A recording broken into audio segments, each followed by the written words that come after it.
Whoa. All right. We are live, guys. All right, y'all go ahead. This is episode 18. Y'all kick it off. I'm going to get these links out a couple more Yep. spots Here here. we are. Episode 18. Looked like the music stopped just a little short there. We got Gatlin here with us. Rob always, the publisher of Cougar Digest, sending out some links for the live show right now. But we didn't want to wait anymore. We wanted to jump on right after the Tulane game to start the discussion. Is it going to be Fritz? Is it somebody else? How did they look today? What do people think? That's what we're here to do today. Gatlin, Rob, how are you guys doing? I'm doing good, Kevin. I was having a little PTSD myself watching this Tulane game, and just I saw someone else say it, and I thought it was great. Like, man, this feels so similar to 2011. That Yeah. horrible Southern Miss game. So yeah. Well, Odom didn't have a very good game either, and I was wondering, well, maybe Odom's the guy. They lost pretty big also to Boise Based off State. performance. That's right. Yeah. So you have to look at the coaches that are out there performing and to see how they perform to get a better idea as to who the guy might be. But we know that most people are reporting right now that it is Fritz. It's just not a done deal at this point. No.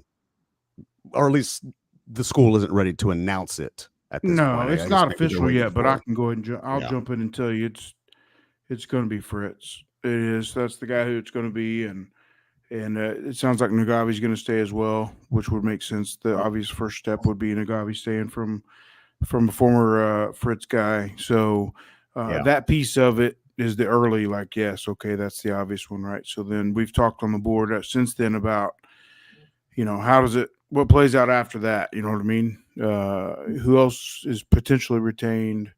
Who else is not? How does that affect the transfer portal, which opens tomorrow morning? Or sorry, Monday morning, Morning. whatever day Yeah. today is. Yep. So, No, sorry. yeah, basically that's kind of where we jump off, so to speak. I feel like.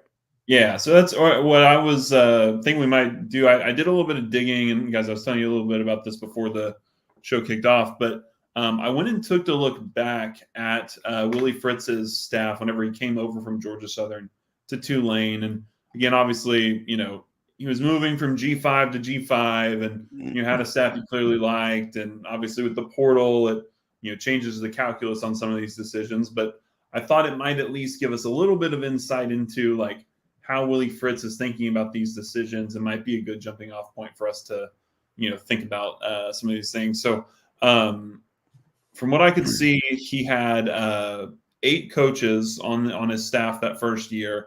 5 of them came with him from Georgia Southern.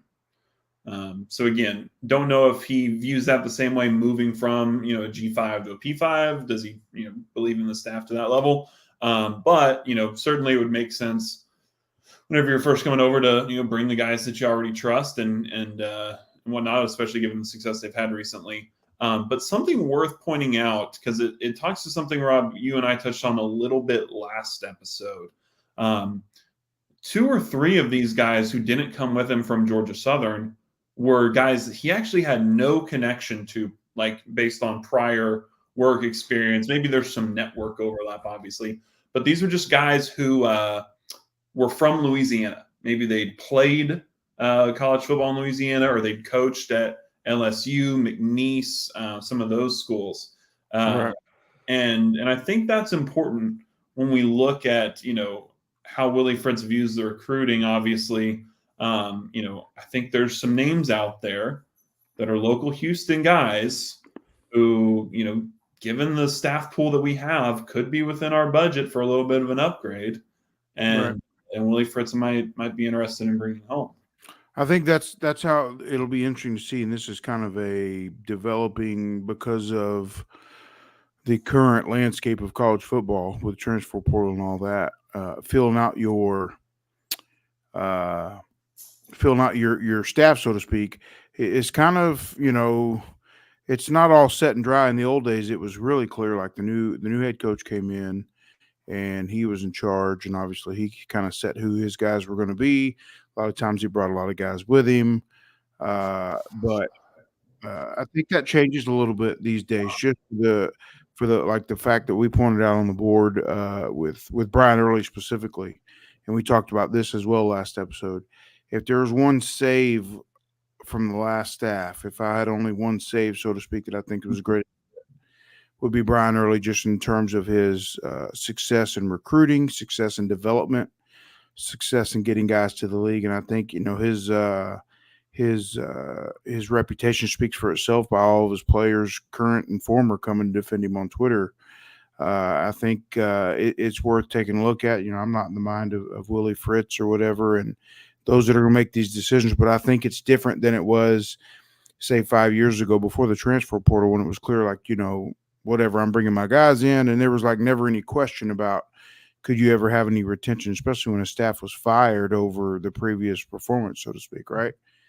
But I think in this case, it's worth taking a look at in terms of Brian Early, in terms of you mitigating your losses in the short term versus long term.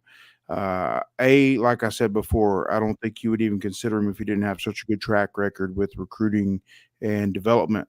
But on top of that, I think it seems pretty evident to me that Jamari Caldwell, Chidozie Nwankwo, and probably many other guys from the defensive line room, they're going to play for Brian Early next year. And that could be in Houston or that could be somewhere else.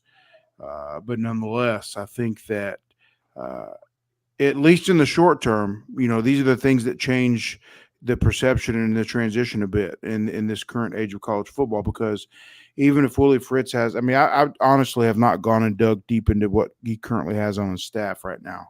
But if he's got some D-line coaches been with him forever and he has a lot of loyalty to him, he has to legitimately consider, like, in the short term, you need to stay where it's at in terms of, because you're already hunting for a new offensive line basically in the portal, completely top to bottom, save one or two guys. You're hunting for a bunch of starters out of the portal.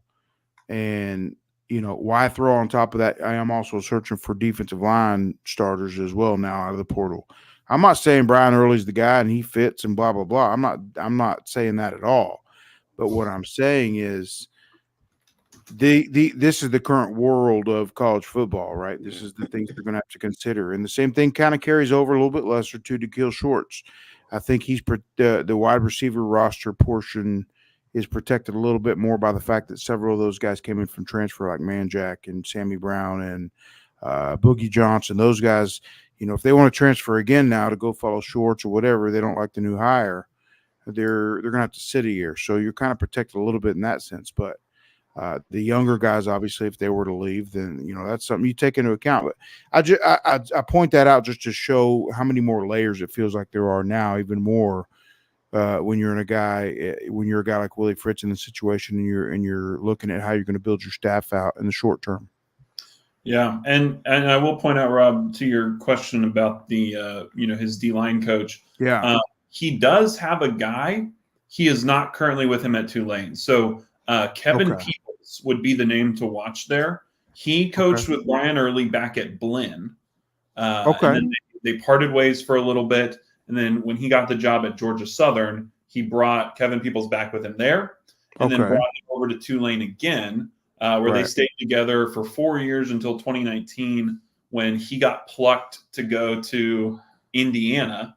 Spent a few years there at Indiana was the first time they had led the Big Ten in sacks, I think, in like 30 years under this guy, and is now in his second or third year at Missouri as their defensive line coach.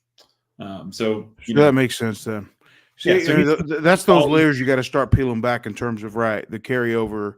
He clearly has some sort of relationship in that situation, and depended on him in the transition at Georgia Southern, depended on him, you said at the transition to Tulane as well, he came with him. Yes, and stayed with him until from 2016 to 2019, so 4 years. So that's the depth of all this, right? He's got a lot of loyalty to that guy, clearly, and I understand that guy left at some point, but obviously he moved up in the world when he did, and so you have to weigh that against each other. You know what I mean?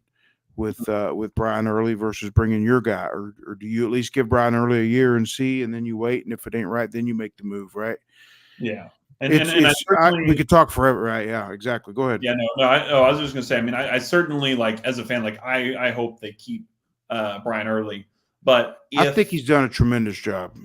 right, and I think it's a cultural fit too. Like when you hear the way that Brian Early talks, like I think he would fit right in with the kind of culture that Willie Fritz wants to establish. So I think he would fit right in seamlessly. But again, I bring Kevin Peoples up specifically to say if he doesn't, this might be a name to watch, right? Because he is a really quality defensive line coach as well, and Willie may see this as an opportunity to go see someone that he trusts and who he lost maybe because they just couldn't afford him, and now being at a Power 5 school, you have a bigger staff pool, you can go get one of your guys back. Right, and that's fair. That's very good to point out. Like I said, there's so many layers to this, and you get to digging into the coach's past and their tendencies and who they've, like you said, stuck with time and time again, who they've used in certain situations. And I think this is probably one of those deals to look at.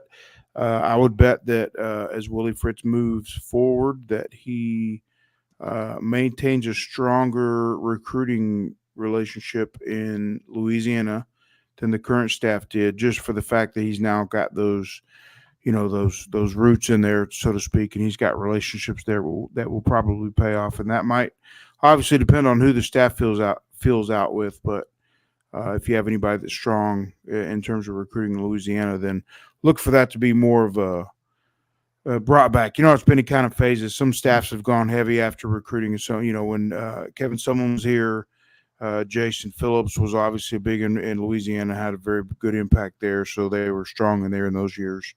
And then, you've had other stretches when you haven't had as much recruiting over there. So I think it kind of dipped a bit after I know I'm going to hate myself for forgetting this name. Who was the defensive back that left and went to Auburn, went back home to coach over there? Zach Etheridge, right? So then Zach Etheridge obviously had some pool or whatever, had some traction in Louisiana, but when he left, they didn't really backfill in terms of a coach with strengths over there. So they kind of backed off in the last couple of cycles. Another name to keep in mind here, because again, I think probably a name at least I thought might be considered for staying on staff was Corby Meekins, given his time in the state, and obviously, like I said, I mean, it feels like at this point he comes with the building, right? Having survived 3 different coaching staff changes up to this point. Right. But there is a guy on Willie's staff, Slade Nagel. He is their offensive coordinator currently, their quarterbacks coach. But his background is actually as tight ends. He coached the tight ends for Tulane whenever he first got there. I think they have a O-line coach that they really like right now. With all that, so they kind of rolled tight ends. I think he might still work with them a little bit there, but he's a guy that Willie did not know prior to getting here, but has a really a great history of recruiting the state of Louisiana. He's coached at Northwestern State, LSU, and McNeese, and has been there now for 6 years with him and risen up to his OC. And so, might be a guy that Willie brings along. Yeah, that makes sense too, because you got to figure in the short term. Obviously, Pratt, I think, has gone on record saying that he wants to move up in his final season, that he's got eligibility. He wants to go up to the next level and prove himself there. Well, there you go. That makes sense. Obviously, I don't know what the future of Donovan Smith holds. He's already transferred once, so he falls into that category of kind of limited a bit if he chooses to transfer again. But I think it makes complete sense for Pratt to come in with Fritz. He's already familiar with what Fritz wants to do, and it would make sense as well just to go ahead and bring that guy as well. Mm-hmm. I'm not trying to go ahead and fill the staff out here live or nothing, but it would make sense, obviously, right? If he were to come with, since he's already got that familiarity with Pratt and familiarity with Fritz. And then even, if you reassess in a year when Pratt's gone and, however it's played out after that, so be it. I think it's important for Cougar fans to keep in their brain, and we touched on this last time, Gatlin, I brought it back up when I was talking about my thoughts from the morning after, I think, or whatever. Sorry, my last post was on Friday, the Friday update or whatever, just in terms of this doesn't have to be a 20-year hire where you have to lay everything out in the first moves and all that. It's changing, and college football is morphing a bit, and I think it's important to remember that even guys he may or may not bring with him or retain on the first year could change a year later.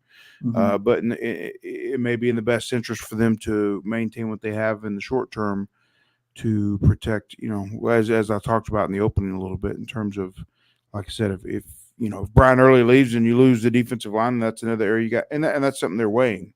So,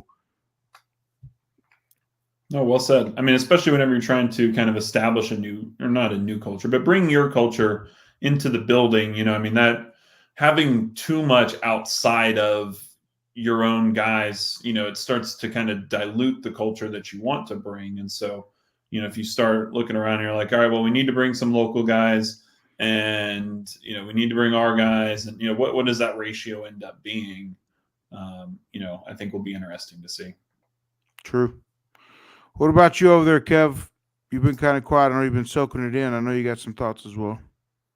Well, yeah, I've just been soaking it in, and if it's a done deal, if it's Fritz, obviously fully support him 100,000%. Want him to be successful, because you want anybody who's coaching any of the sports that we have at University of Houston to be successful.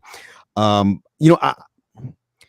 been coaching a long time. The guy probably has a pretty good network of coaches that he can call on and say, hey, you want to come with me over here to the University of Houston and help build this program back up to what it should be. I don't have any doubts that he's going to be able to find himself the right coaches that he needs for this job that we have here.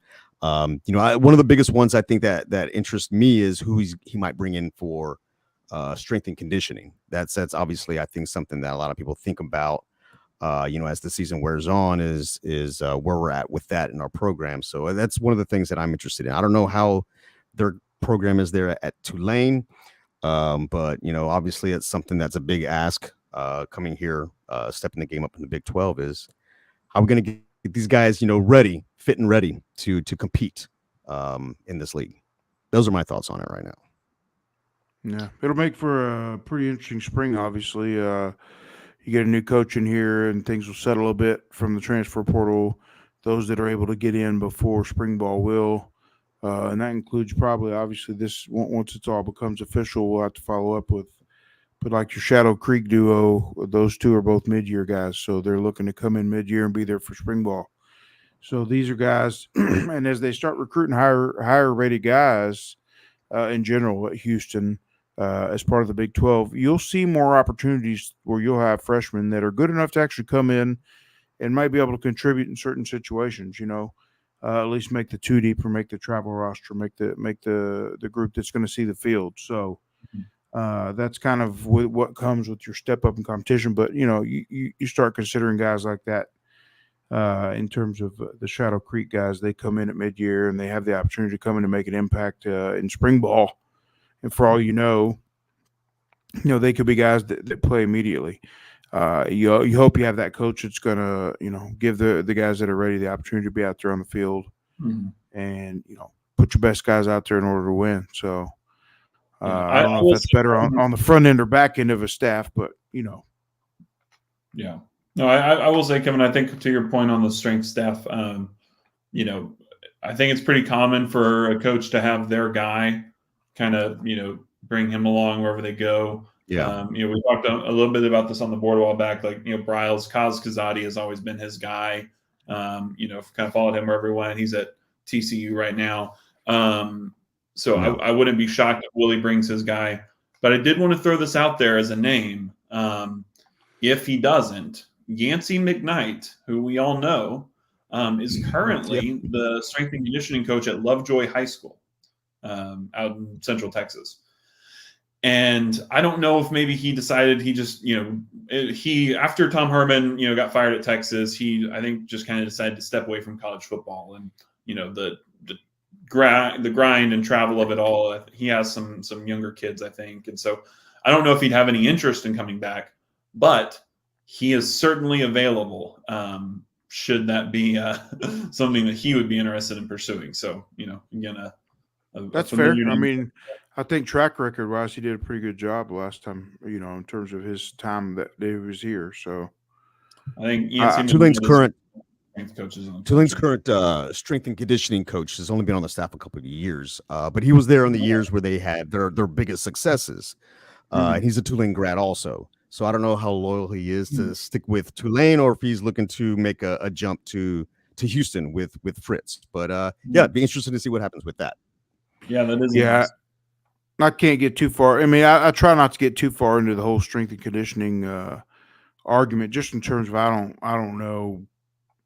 You know what I'm saying? because That's we have not a my list of- strength. Yeah, Right. That's not my strength. So I try not to weigh in too much on it, and for better or for worse. But all that's right. not No more something strength I'm and even conditioning. familiar. No, I'm not saying it's not pertinent at all. It is just No I'm more not talk. familiar enough to tell you like, oh, these struggles in the season type thing probably came because of we need a better strength and conditioning. Who let this guy in over here, dude? Who let We're talking the rookie in over here? No, it's you a need to send him a link. like, Yeah, maybe we need Blake to get on here. Yeah, How are send the him a link. students reacting, Blake? All right, I'll text Blake the link and see where he's at. Blake, don't jump on if you're in some inappropriate place or Yeah, if partying you're or something. if you're at a Tulane frat party or something right now trying to gather intel. Bring in don't the jump inside in. scoop for us. Hey, you got to cover it from all angles, right? right. But no, That's right. I think it's good in the short term. Also, just to continue the conversation, I think it's good in the short term in terms of Nagavi sticking around, just because I think it's come to be a little bit more clear in the last week or so, last few days that, I think maybe things didn't go the way he would have preferred, and that's fine. As you come in as an assistant coach, you got to fall in line with the head coach. But I've had conversations in the last week that tell me a little bit more that maybe things the way you saw on the field weren't necessarily what he would have preferred, but he was coming in and falling in line with the head coach, and so I think he'll be a valuable resource as the transition happens, and I think he'll also help in terms of the continuity a little bit between staffs. Obviously, you might keep someone else, but I think that's important in this day and age as far as college football and where we're at with it. Mm-hmm. No, I mean it's an interesting point. Something else I wanted to kind of cover as we talk about coaching staff. I think everyone's aware. U of H the pool that we have for assistant coaches, right? It was a big deal when it got announced the $4 million, right? And I wanted to kind of talk through this a little bit and put into perspective. Again, I saw something today. I don't remember who wrote it, but said, Dana was asked to do more with less and let everybody know about it, right? I want to say it was Dan Campbell, maybe wrote an article and said that. And I kind of, look, certainly, Dana did not do more with less, but I want to highlight this because it's important. As part of these negotiations with Willie Fritz, I hope he's having this conversation. Currently, U of H's pool for their 10 assistant coaches, right? Because the $4 million number refers to all support staff, right? Meaning your 10 full-time coaches, your recruiting staff, video team, nutrition, strength and conditioning, all of those guys. Right. The pool that is dedicated to the 10 assistant coaches is $3.425 million. It ranks dead last in the Big 12 of public schools, including all of the newbies. For context, the next lowest is West Virginia at about 3.8. They're the only ones under 4 million. UCF and Cincinnati are both over 4 million. Cincinnati's at 4.5. Okay. That's the kind of resources that our competitors are dedicating to this coaching staff. And these are the guys who are landing recruits. When we talk about, hey, well, how come Cincinnati and UCF are winning these great recruiting battles already and we're not? Well, you want to know the answer? It's about $600,000 in your assistants. And where it really starts to make a difference is, I'll give you an example. Our defensive backs coach, David Rowe, made $200,000 this year. For $75,000 more, you could go get Brian Carrington. He makes $275 at Arizona State. Dykel Shorts is a great budget option. He makes $250,000. But if you want to go get Rashad Samples or Justin Johnson, those guys both make $500,000 at TCU or Arizona State and Texas Tech. So these are the numbers that are out there. And if we want to start winning those recruiting battles beyond just, NIL and things like that, our pool for assistant coaches needs to get on par with the guys that we're competing against, because they're the ones who have the relationship with these kids. Yeah, and it's one of those deals. The money's competing against each other at the moment. You're trying to build the facility. You are trying to build a new staff, and you don't want to cheap on that. There you go, Blake. The link just came at you finally. My computer's a little slow. But also you're talking about NIL money and this and that. It's a tough battle right now for Houston. You know what I mean? They're trying to raise money for a lot of stuff. And so I think, as I said before, whenever the firing of Dan Holgerson became official, I think that was the right move at the time, just for the fact that nobody was, everybody was kind of checked out on the deal. They didn't think it was the right spot anymore, and that's going to affect in terms of what. Now there's a new excitement a little bit. There's at least a change. They see the fact that the leadership's willing to try to step forward and do the right thing here, and you hope that kind of just spurs a little bit. But just to be fair and honest, and I know some people don't like hearing it, but man, Houston is just they're gonna, they're not gonna be bottom of the barrel, but they're not gonna be top of the pack either for a while in terms of NIL dollars, and so they need to make sure they're very efficient with where they put that NIL money in the short term and the long term, because for sure. And that's why I point this out with the assistant staff pool, right? Is because you talk about $1 million additional to your assistant staff pool takes you from 3.4 to 4.4. That puts you in the middle of the Big 12, sitting right there with Kansas State, and Iowa State. Okay, that's not an egregious ask. But I feel like some of these battles are things that is probably a hard battle for Dana to fight with, Tillman specifically, right? Being that, they have this relationship, right? Whereas, and probably not a lot of leverage on Dana's side. I think a new coach coming in with Willie Fritz, negotiating this. I mean, you'd be a fool to walk into this and not try to negotiate a raise for your pool, right? And right. And especially given the situation that U of H is in, they don't really have a ton of leverage at this moment for that kind of conversation, right? Where word is already getting out that Willie Fritz has been announced, and all these things, who is the second option? I think that needs to be a big point for Willie Fritz, is to try and negotiate that pool a little larger. Additionally, though, and this was interesting, because again, you talk about a really interesting point there, Rob, being efficient with these dollars. And I started scratching my head and saying, how are we so much lower on all of these, assistant contracts? Literally, most of our assistants are making kind of the bottom of their Big 12 peers at a position coach level. Brian Early is one of the lowest paid defensive line coaches in the Big 12. Dykel Shorts, lowest paid wide receivers coach in the Big 12, right? Across the board. And I realized the problem is Doug Belk was making $1 million.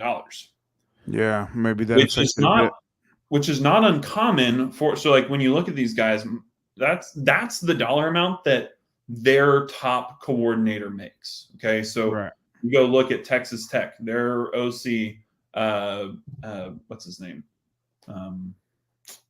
Cumby or no, Meacham. No. The guy from Houston Baptist, the Cliff Kingsbury clone.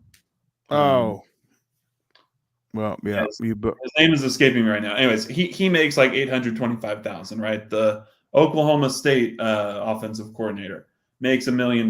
Like all of these guys, their top guy Zach makes Kitley. about $1 million. Zach Kitley, there you go. There you All go. these Thank guys you. make about $1 million, but that's from a larger pool, and also they're earning their keep, right? That's their top guy. And the problem was we Right. got leveraged into this extension with Doug Belk to try and keep him, and we weren't able to expand the pool for other coaches, and it kind of ended up handicapping us when he was no longer pulling his weight, right? We thought in 2021 it's a priority, and now you look at it and you say, okay, so if you can reallocate this money a little bit more effectively and go find, maybe Willie Fritz can bring his offensive and defensive coordinators, and you're talking $600,000 a piece instead of $1 million. What does that allow you to do at some of these other Right. groups? You spread it a little bit more evenly. Exactly. What did A&M get? Well, what did Elko get for his staff? It's the I know it's A&M, but way more. $11 million. Yeah, I thought it was somewhere around 11 or 12 million. That is insane. Yeah. So for context, A&M has the largest in the country with 11 million. Yeah. Oklahoma or Ohio State is number 2 at like 9 million. In the Big 12 conference, everyone is around that 4 to 5 million, except Texas and OU. So OU is 7.75 million. Texas is 8.5 million. Jeff Banks is the 5th highest paid assistant in the Big 12. Their special teams coordinator. So keep that in mind. The top 5 are Texas's OCDC, Oklahoma's OCDC, and Texas's special teams coordinator. Wow, there you go. And that's why Jeff Banks' name comes up, obviously, when these searches get going for a new head coach. He's at the high end of that, so to speak. And so someone's going to give him his first shot. It wasn't Houston, obviously, but, someone soon is going to be the person that gives him his first shot in terms of a head coaching job. So, yeah. All right, let's get. Oh, sorry. Go ahead. No, what you got? No, I was just going to say, are there any names you've heard float around that you're comfortable sharing at this point for potential staff guys? Have you heard anything? I've not. Obviously, the Nagavi one makes sense. It's the obvious one that comes. And I shared my thoughts on Brian Early. I think if you don't retain to kill Shorts, it makes sense. Like a lot of people have said, to go after samples out there in Arizona State. Brian Carrickton is a former Cougar and somebody that's got a ton of success when he was at SMU. You consider him. I know this year he's coaching. He's actually an on-field coach this year, so he's coaching the corners, if I'm not mistaken, or the DBs as a whole over at Arizona State. So those are a couple names that come up in terms of Houston ties that would give you some real good juice early on in terms of the recruiting. But I can't, you know what I mean? Again, it folds back. You're going to take that step back to see what connections does he have in terms of from his prior relationships. What connections does he have from Louisiana that he may want to bring with him? So, yeah, I've not heard any names early on, but that's one of those things that'll be front and center in terms of what we're chasing in the next 24 hours, because they're going to have to get some of those in place pretty quick and get them announced in order to be able to talk. You have to have them approved from legal and officially announced before they can speak to recruits on your behalf. So with the portal opening, I'm sure that's obviously a little bit different. Once you have the head coach guy in place, he can communicate, and then they have a transition team at the moment that's going on and getting this information to the players. I know Chris Pesman has had some meetings already set up with some players from the team, some upperclassmen today.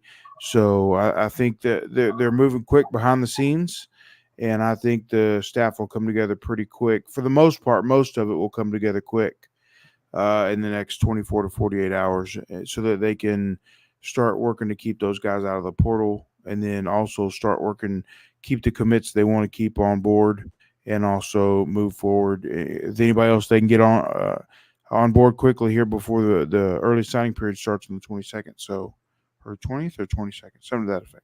I think it's the 22nd. Yeah. Real quick before we get into the next phase, why don't we get this potential train wreck over with? I see Blake's waiting on board. The link went out. There's no telling what's fixing to happen. I got to be honest with you. This is a young member of our team. Yeah, And there a young you go. Cougar There's also. Blake. How's it going? First and foremost, can Blake. you confirm you are not at a Tulane frat party tonight trying to gather behind the scenes intel? Unfortunately, no. I'm just in my dorm room, hoping my roommate doesn't come back too soon. But I can deny those reports. There you go. See, it's important to be up front. We try to teach them early. Be honest and be up front. Protect your brand, as I like to say to everybody. But Blake, what do you think, man? This was your first year. I've been telling you we're going to try to get you on here soon just to chit chat a little bit. What was your first year like as a student at U of H? You know, you got to do the whole student section experience at TDECU. You've been at some basketball games already and all that. What's it been like in your first semester, basically? It's been a lot of fun. It's kind of like perfect timing because the year I graduate will be the 100th year or anniversary of the university, and this year is obviously cool. First year in the Big 12.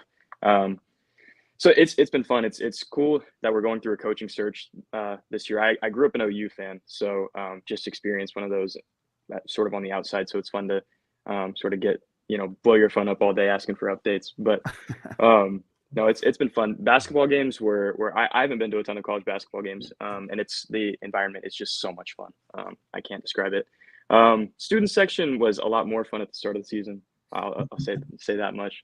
But we tried to get sort of my crowning achievement as a student so far. We tried to get a little blue out going after the cease and desist. We got about half the student section to do it, which was fun. It's been an awesome year so far. Yeah, that's the cool part. That's why I tell you and tell these guys too, in terms of wanting to get you on here. It's a different perspective. You know what I mean? You've got a little bit.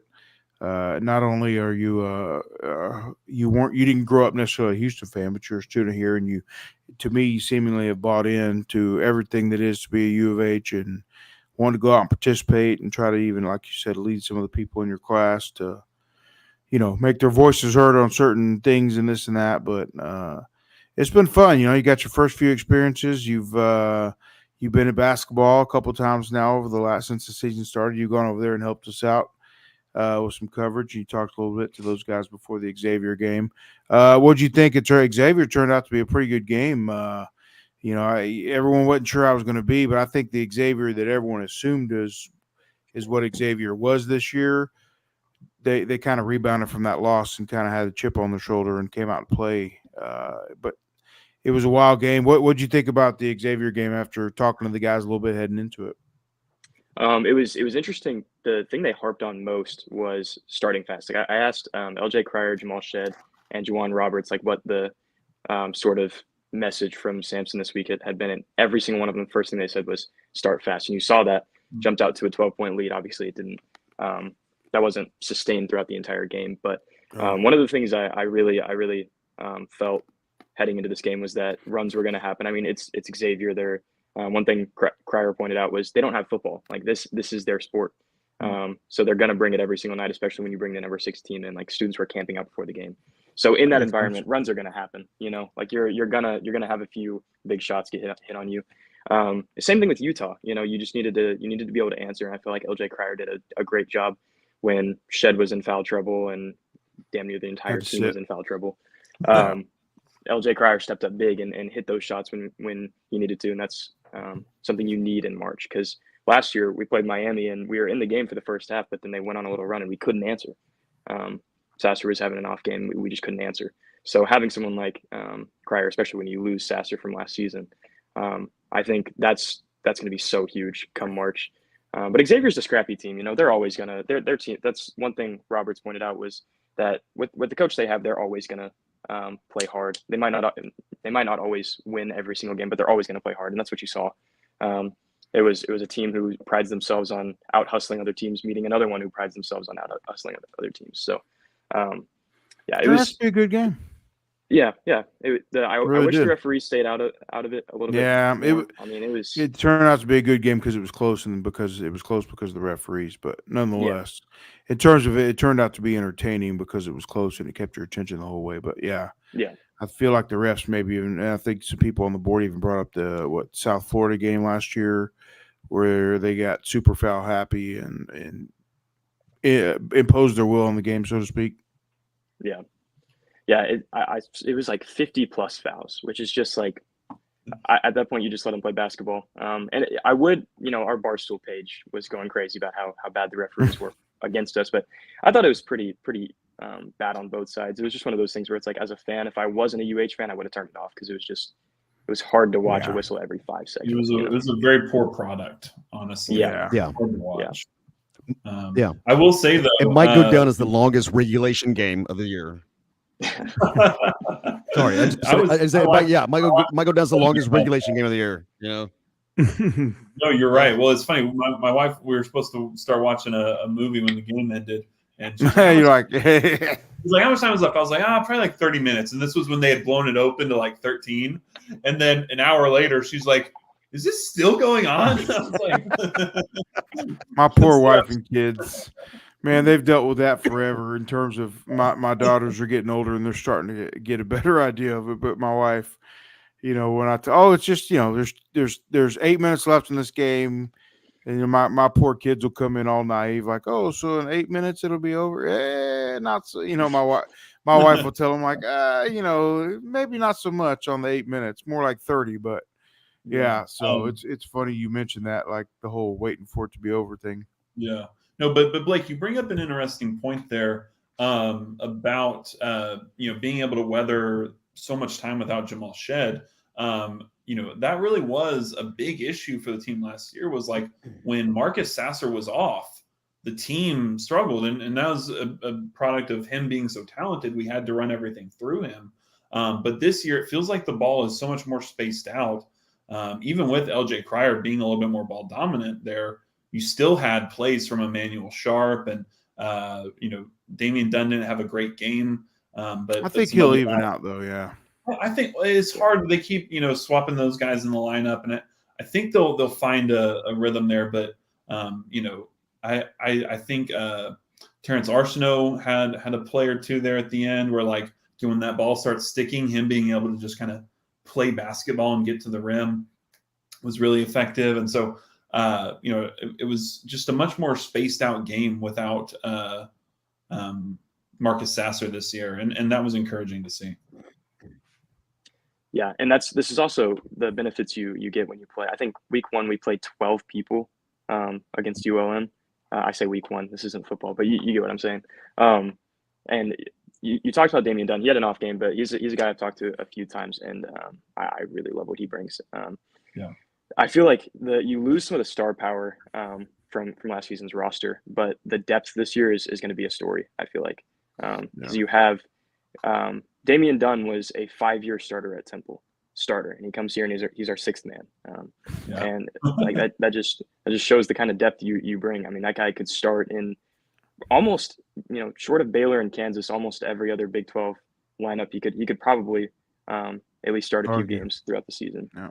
So I think depth is going to be a story this year. Having shooting threats like that off the bench is massive. Well, I think Dunn comes around. For sure. He had an off game last week. UL Monroe, he was outscoring their entire team for almost the entire early on. He was big time. Remember, everyone was worried about him being healthy in time for the start of the season, but he came out firing basically from the jump, especially like you said, the ULM game.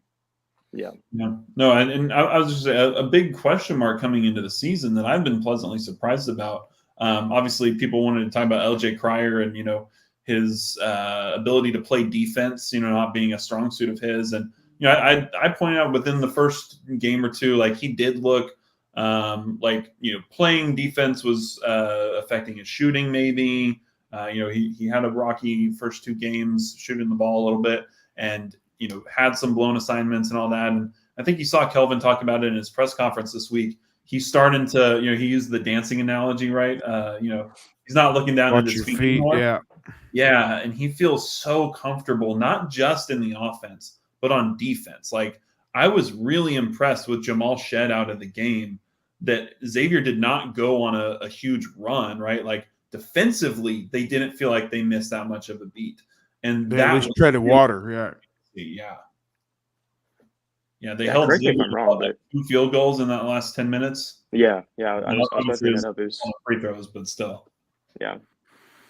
Yeah. Yeah. Good point, Eric. By the way, they're pointing out, or sorry, not Eric. I'm assuming what your name is there based off your screen name, but good point. I mean, Big 12 basketball, this is what everybody, everybody knew the move was important and they were worried about football and this and that, but we knew in the short term that Big 12 basketball, man, with Houston's addition, it's going to be really good. It's going to be one of those deals, man. It's going to be some battles throughout the season, and then the conference tournament's going to be crazy on top of it all. Yeah, whoever comes out of the Big 12 this year, first couple teams that are the highest that come out of here, man, they're going to be so battle tested and ready to go. I would think they're going to be very, very favored to go on a deep run. So I think this move for sure, the Big 12 is going to help them, Houston, in the long term. Definitely. Well, Blake, before what's that?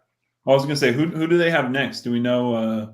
They come back on. Oh, Rice, right? They play Rice. Yeah, Rice, Rice. and then they have the matchup with A&M is just down the road. Rice, and then the Halal guys, right? Yeah. That's going to be that one. So, and then after that, I can't imagine it's too much longer before we get into Big 12 play. Yeah, and hopefully we'll get to meet the new football coach at the Rice game. That's right. It's Rice. Then Jackson that'd be State. a good point. Right there, you go. That would be a good point, like you said, Blake, to bring him out. I think the way it's going to play out, I think it'll. It's already starting to leak out a little bit, but I think it's going to get announced at some point in the next 24 hours publicly, and then they'll probably have a Monday press conference, just whatever time they decide to have one. And then, like you said, Wednesday's Rice game would be a good opportunity to maybe host a couple guys in transfer portal guys or JUCO guys. Whatever, it'll be a good game to be at for that. And then, you have the coaching staff there or whatever's in place already. And so, yeah, you introduce them kind of similar to how it played out last time with Dana Holgerson getting introduced at the basketball game as well shortly after he was on staff. So makes sense timing wise. Yeah. All right. Well, Blake, before your roommate comes back and crashes your debut on the podcast here, I suppose we'll cut you loose and we'll see what's left to talk about before we cut it off ourselves over here. It's kind of been anticlimactic a little bit, but I think Houston, again, like I said on the board, tip of the hat to them for trying their best to try to keep it fairly quiet and not interfere with what Tulane had going on today's game, whether it did or didn't. I give them credit because even not just quiet to some of the top end media, but also to a lot of the higher end donors and stuff that I was able to touch base with. Even they kind of had limited information. And so I think that's credit to them for trying to keep it quiet just because they've been in that situation before and had people meddle in the week before a championship game. And, whether it works out, whether it would be the same situation had Mississippi State been truly hard after Fritz at the same time type thing, would they have been more cautious or not? But, in hindsight, the way it's played out, tip of the hat to them for doing that way. But hey, real quick before we go, I had one question for you. Well, because we talked a little bit about Willie Fritz not being, hey, is this a splashy hire or one that's going to excite the fan base? And I am curious from like a student's perspective, what has been the thoughts of some of your friends and kind of the kids on campus as this name has gotten leaked out? How do they feel about Willie Fritz? Fritz versus Trailer. Yeah. Well, I will say a lot of the students, for whatever reason, really wanted Cliff Kingsbury. I think that's just because he's the biggest name available. I tried to explain to him that, in my opinion, that would be a dumpster fire. But no, the students I've talked to, a lot of them, feel like that we've gotten our Kelvin Sampson, the seasoned veteran face. And I will say I talked to Maurice Williams about it today, and he said he wasn't super familiar with him, but whenever I told him about some of the things he'd accomplished, he was like, "Oh yeah, we're going to be just fine." So as far as students go, not a lot of them know a ton about him because Tulane's not a school you're going to see taking primetime slots every week. So like I could guarantee half the students couldn't tell you where Tulane is. But that being said, come on, man. He's that's not bad. going to be. That's He's not going to bad. be, the I'm 34-year-old. concerned now. About to turn to Might my be the- dad again. You kids are going to ruin society.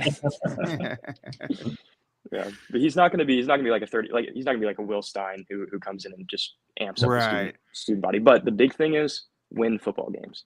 Every year week Exactly. 1 is going to be packed. If you win that game, we saw week 2 was also packed. I say week 2. The next home game was the also TC packed. game. Right. Yeah. And then it started to trickle down as you lose. So, I mean, you don't have to be like, we just want to win. We're so tired of getting made fun of on social media. I mean, me personally, I'm from DFW. You have people going to every single college from there. Every single loss, my phone would get blown up. So it's the big thing is just winning. If you want students to like you, that's all. They just want to talk trash on social media. That's what it boils down to. So win your games and we'll love you. There you go. We got people getting paid millions of dollars to dissect this and who's the right hire and traveling here and there and having interviews. Hey, just win football games, guys. I don't want to boil all it you gotta down too do. simple for y'all. Just win some football games. There you go. There you have it. Well, Blake, you want to plug your social media for us? Yeah, for real, man. Go, I know you got your and, stuff going on Instagram and all that. Plug out your stuff. Yeah, for sure. So Instagram and Twitter, it's Cougs Coverage, all one word, COOGS, obviously. Yeah, I post some cool graphics on there. I try to get stuff as quick as I can. But yeah, so Blake's so trying go to check me force out. his way into getting more work. I'm trying to make sure I bring him along slowly and don't throw him to the dogs too badly. But he's got a good head on his shoulders. He's anxious to get more involved, so we're going to get him more involved here after the holidays. And let sink or swim, so be it. We're going to get him in there, and we'll see how it plays out. I'm going to give me some tips too as well on how we can spread ourselves even more on social media, which I'm sure Kevin will appreciate because he's also been banging that drum. So we'll get the team together as the holidays go together and all that, and as we get to the new year, and that'll be Big Rob's one of his top New Year's resolutions is to get Blake involved more and listen to these other dudes some more, so that we can spread our following, so to speak. There you go. For sure. I appreciate y'all having me on. It was a All lot of right, fun. Blake, man, thanks for stopping by, man. We'll holler at you soon, I'm sure. All right. Appreciate it, Have Blake. good holidays too. If you going back home for the holidays? Not yet. I'm going probably Thursday. I'm going to stay for the Rice game just in case we introduce the head coach. But Thursday. I got you. All right. Well, All right. if you change your mind on any of those Tulane frat parties, let us know. Otherwise, we'll talk to you between now and then. And hey, safe travels back and good holidays. All right, And thank you. we'll see you after the first. For sure. I'll see you. Take care. All right, there you have it, the one and only. I know we talked about him on the board here and there, and he's been starting to give us some stuff to use on the board and all that to help coverage while we were spread thin. He's doing good. Yeah. He's doing good Nah, work on absolutely. there so far. You know, he's doing great. He's got a good head on his shoulders. He does, and he's got a good hunger for it. And even maybe I'm slowing him down a little bit, so I'm gonna try to turn him loose a little bit. To all the listeners, go give him a follow, Cougs Coverage, and if you want to see more of Blake on this podcast, comment down below. We want Blake. Yeah, for sure. Tell us if you think There you go. Blake. We want Blake campaign. Yeah, I think it's like John pointed out here. I think it's good to have a little bit of the younger representative, the current student body represented, so to speak. I think it just allows for a little bit more broader range of coverage. You know. Yeah, it is super interesting. I mean, I was really interested to hear that the student body doesn't know who Willie Fritz is. Given, I mean, I would think I'm not too shocked by it, but just because I mean, there's. Yeah, I'm not. I mean, we played them last year. I mean, I hear you. How many people do you think saw that game? It's a good point. I mean, but and to your point, I mean, that kind of speaks about like we've been asking for all this involvement, and like it really is that simple. You move into a big conference, that's how it's going to be now. You'll have the students' attention for that first game. It will be exciting. He did bring up a good point. They'll show up full. They'll be there full on first game next year, and like you said, depending on the product, the fun, all that other stuff that comes into play. They'll be back, but if it's not successful, they'll find other things to do. So that'll be important. If also you're scoring at home and you're super interested because you've watched all 18 episodes now of the Cougar Digest podcast, I Kevin, do not need We're to legal. go switch my battery on my camera because Oh my God, I didn't even notice that. Christmas came Right early at- right- to the seller's household. Right about now would be the time I'd be sweating like, man, I really need to switch this battery. It's been almost an hour and we're still live. This battery's going to cut out any It's moment. going to go out any second. I got it. My wife was hollering at me like Black Friday, Cyber Monday or whatever. She was like, do you need anything from Amazon? I'm about to turn in this Cyber Monday deal or do you need anything before I turn this order in? I was like, you know what? Hold on a second because you said it. And I sent her the link that you sent me. And sure enough, a couple of days later it came and I was like, oh, sweet, it works. So yeah, hey, we're moving on up as we try to only took 3 months. improve. Yeah. It only took me how long since we started doing this podcast? No worries. Yeah. Not necessarily expedient, but efficient. Okay. It got done in the end. So 56 minutes into this. Yeah, I feel like we're making strides already. We're about an hour in. I don't know what else there really is to talk about in the short term. I think, like I said, before, it's Saturday night. And Saturday night, Blake's a college kid. Why isn't he out having fun? Why is he at home with his college has changed a lot since I was there. Saturday night, I would not have been home. Blake's a little different, though. Hey, I'm not going to pick on Blake too much. He's a good kid. His dad's true. good people. I'm just having from fun. what he's told me. He's had a good upbringing, and I think he's involved in some of the church stuff as well. So I'm gonna give him a tip of the hat for maybe. Although maybe I wouldn't have made the right decisions at his age in those situations, I'm gonna give him full credit for those. I didn't go out in college either. Good for him, man. Yeah, exactly. Don't get in trouble. Nothing good happens after midnight. All right. Yes, true. I had lots of fun, but yeah. Kevin said, "Well, as a matter of fact, sometimes after midnight, I've had lots the of time of fun. my night."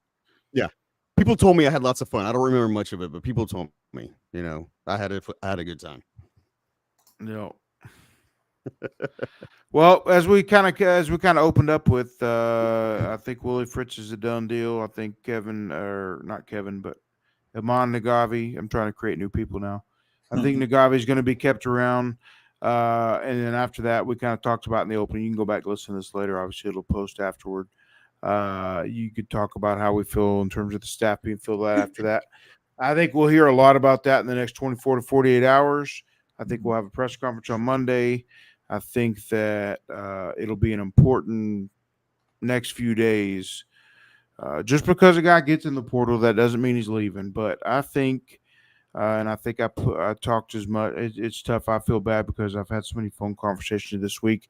And so I start trying to be like, what have I talked about live? What have I talked about on the phone? What have I, I want to make sure I don't overlap any of these. But I know I've said at some point this week, I think it's going to be, you're going to have guys that are going to enter the portal that are going to surprise you a bit. I think there will be guys that are super loyal to Dana and do enter the portal that might surprise you. And then I think there's guys that they'll be able to hold on to. I think they'll be able to mitigate the damage in terms of the transfer portal as best as they could have hoped for in this situation by hiring this and having it in place quick. Just referencing the conversations we've had with the recruits so far. A lot of those guys, and it seems different this time, being a Big 12 school going through a change versus in prior times when it was G5 or whatever. Yeah, most of these guys are like, "Hey, I picked Houston for a reason," and so I'm here unless it's something crazy that I'm not expecting. But pretty much, I picked Houston for a reason, and that's where I'm going to be. We'll move forward. This is, it makes sense. I'm not saying everybody's going to stick. We'll see how it plays out. But a lot of these guys are still playing. I know DeSoto's still playing. Westfield's still playing. North Shore's still playing. Obviously, Kitna's done. And that's another guy that I'm going to need to touch base with here in the next 24 hours when this becomes. That's the one that concerns me, to be honest with you, because Rob. not only did he have contact and a good relationship with the current staff, but also the running back coach, which is escaping. Yeah, Jinx. There you go, Coach Jinx. Mm-hmm. He had a very strong relationship with Coach Jinx. Basically. Yeah. So That's a guy that I've had in the back of my brain to contact once everything kind of becomes official. Just see where he stands. He's not in a rush to make a decision either. He can hold tight and see where things are at and reevaluate.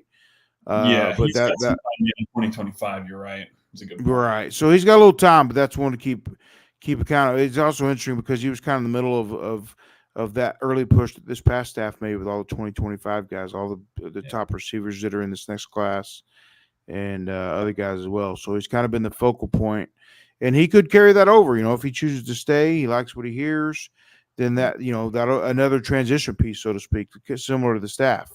So, yeah, no, very well said. Other than that, I don't know anything. I can't think of anything we didn't really touch on. I had some notes and stuff. I was going to talk a little bit more about Jamari Caldwell, just why he's so loyal to Brian Early. And it kind of got glossed over a bit. Just to remind people. So when Jamari came out of what was he at Independence when he finally came? Yeah. It was interesting because he committed, but it was kind of quiet, and behind the scenes things were going on, and he was kind of like, they're kind of wanting to keep it quiet. Well, it was quiet because he was coming out of JUCO when he could have returned. Okay, he could have returned one more year at JUCO, but he'd only been there a year, and so he had committed and decided to come out, and he had a lot of SEC coaches that were starting to recruit him as a recruit in the following class when he joined the Cougars. And a lot of them found out, basically, as they found out, no, I'm leaving now, I'm coming out now, it kind of ruled them out a little bit in terms of what they were able to do in terms of offering him a spot in their class. But he told me, and I went back and listened, it's crazy, this has been a year plus, but I went back and listened to the interview I did with him when he committed. They were trying to keep it quiet because technically anybody could have come in at the time and wooed Jamari, even though he had kind of had this relationship built with Brian Early. They could have come in and wooed him and stole him. Basically, a big SEC school could have come in and got him. And so he committed, but they didn't want it super public. He was trying to kind of keep it quiet. I remember thinking back at the time, Brian Early had some of his famous shark tweets in terms of trying to reel these guys in. And it caused a big stir on the board. I went back and looked at the thread as well. But Jamari went through kind of a weird high school career. He moved around pretty much every year. He laughed and told me about how he ended up at both ends of the spectrum. He ended up at a school that was like really in a bad neighborhood. First, he was at a school that he was like one of maybe 3 or 4 African-American people. And he was like, man, this is, it was awkward, trying to find his way there. And then it switched again because, his parents were moving around a bit as his dad was chasing his pro football career. And so it switched around a bit, and he got into another school that was like the other way, maybe where it wasn't the best setting, and he was like, I need a happy medium. So in the end, he went back to his grandma in South Carolina at the end and played his last year there. And that's what kind of saved him a bit. But he shared a lot with me in that, and we'll go back and talk more with him and even share some more from that interview way back when. But, he was kind of out of football at one point, out and done. He was convinced to walk back on and try again. He walked on as an offensive lineman first over at Hutch, which is where he has the carryover a little bit with Zay from the team, a couple of the players from Hutch over there. He had some carryover there. And this was like during the COVID year, so he didn't burn any of his time there, but he that was kind of his entrance back into it. But he's always had good feet for his size, and it's becoming more and more clear now. But Brian Early basically came and discovered him once he had left Hutch, gone to Independence, because the one guy he knew at Hutch had gone to Independence in a staff change. Walked on, literally similar to me. Talk about Tank Dell's crazy story. Walked on at Independence. When you're walking on at Independence, this isn't like I'm a bounce back. I was a stud, and now these guys want to give me my last chance to see what they can squeeze out of me before I bounce back to another Power 5 school. This was him walking on it at Independence Community College, and similar to Tank. I mean, that's crazy. So he walked in there, walked on, was between offensive line, defensive line. Brian Early came and saw him, wanted to give him like what was supposed to be a 30-minute workout. Worked him out for like 5 minutes and stopped him and said, we're good. I'm offering you right here, right now. Your size, the way you're moving with your feet, like I know what I can make you, basically, is what the message was. And so when you think about why, and the reports got out this week that I had a source tell me that he was offered from a big Big Ten school, $500,000 to transfer. That's realistic. Okay. That's real things that are happening in the NIL world, even though it's at a much higher level than what Houston's operating at the moment. That makes you answer why he would turn something like that down to stay with Brian Early, because Brian Early discovered him, believed him before anybody else did, has built him, transformed him into what he is, and now, I mean, another solid year of the growth he's shown in the past 12 months, and he's going to be a day one, day two pick type thing in the NFL draft as a defensive lineman who moves as well as he does at his size. So when you think a little bit, again, back to the top of what we talked about, what you're weighing in terms of keeping Brian Early or not in the staff, he's going to be loyal to Brian Early. He wouldn't chase $500,000. Like I said before, he's going to play for Brian Early next year somewhere before he goes to, but where it is depends on exact. You know what I mean? It could be at Houston or it can be somewhere else. So, Right. just man, he's got such a great backstory, though. I mean, he really did. He almost quit football a couple times and worked his way back and believed in himself. And Brian Early believed in him early, and that explains a lot about who Brian Early is and just how close that relationship is with him. And all position coaches have good relationships, but this really explains just how tight Brian Early is with his players. And you see all that on social media with his former players, D'Anthony Jones and all these guys saying, hey, you got to keep this guy around. So, no, that's a really cool. I mean, those are the stories that you love to hear about college football. Like that's what makes it so great. And right. And look, I mean, whatever happens with Brian Early, and it is what it is, right? If he leaves and they go somewhere else, that's part of it, right? Certainly, but man, it would be really hard to see him leave because again, just like he has done a lot for this program and is such a phenomenal coach, and just you'd hate to see him consistent results since he's been here. Yeah, and again, like I said, he's such a great guy, man. Like a leader of men, like developer of men. Like again, we get so caught up in this, in the game of football because obviously, especially now with all the NIL and money, like I get it, it's a business, and these guys are semi-professionals at this point. But at the end of the day, they're 18 to 22-year-old kids, right? And the reason these guys are so loyal to Brian Early is not just because he's helped develop them as players. It's because him and even his wife, like and that their whole family, just pour into those guys as people, and that's really, really important, And I his wife, his wife Nancy's always real big on social media, and I think he's posted too. I related it to my daughters and laughed at them and showed them one time, but I want to say he has a daughter, and she was making. He had put on social media when she was making these little goodie bags for the players, snacks for sacks type deal. And it was written on there, snacks for sacks. And I feel like I wouldn't forget the details like that. But I remember pointing out to my daughters at the time, because they're young still, just how much these coaches' families get involved. They come over, they host these kids at their house, and they're part of it. And, that's something that gets lost a little bit in the process, and people get a little bit cold to it. And I don't care. I'm, ready for the staff to go and this and that. And I get it, and that's the sappy part of me a little bit, maybe. But there, in all these situations, there's real humans that are involved in this, and they're affected by the decisions that are going to get made. So, while I'm excited and I think it's cool for a new change, a new opportunity for Houston, I tend to, after some time goes by, I'll dwell back on some of that whole. Everybody on this team's affected in some way by it. So happy, sad, so to speak. I think it's a great situation and great change. It needed to happen, but everybody's going to be affected on both sides. And that goes back even to the other side. I heard again, talking to somebody today, that truly I'm hearing from directly now, that this staff, the Holgorsen staff, was truly caught off guard by the fire. They really, truly thought they had another year. And so that impacts them. You know what I mean? For better or worse, I know most Houston fans are I don't think Houston fans are going to lose any sleep over him, concerns over him in the short term. But me as a person who tries to think more along these lines, sometimes you get to know these people a little bit differently. But crazy that they got that far and still didn't expect it to happen, and it did. I'll say this, Rob. This unfortunately confirms our suspicions that no one from the coaching staff listens to our podcast or reads the board. Oh, now we figured it out. Just an early plug to Coach Fritz. No, they would no have had the intel if they'd been listening. If I see Coach Fritz at his opening presser with a "We Need Blake" hashtag shirt on, that's right. We want Blake, we'll know that either Blake got to him before we did, or that he has been watching our podcast. There you go.